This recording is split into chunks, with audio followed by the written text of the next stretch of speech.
Getting sleep reminders on TikTok and want to turn them off? Here's how to disable it in seconds.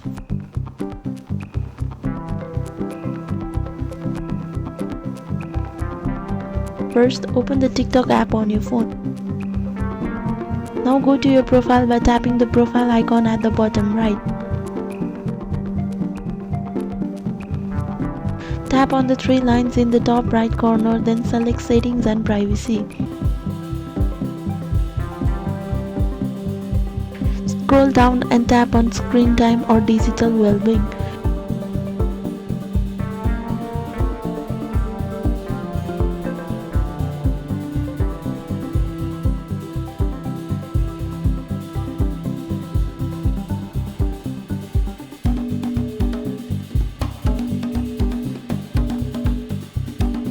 Find sleep reminder or sleep time and toggle it off.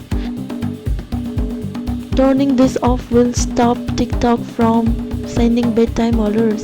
And that's it. No more sleep reminders on TikTok. Don't forget to like, share and subscribe for more helpful tips.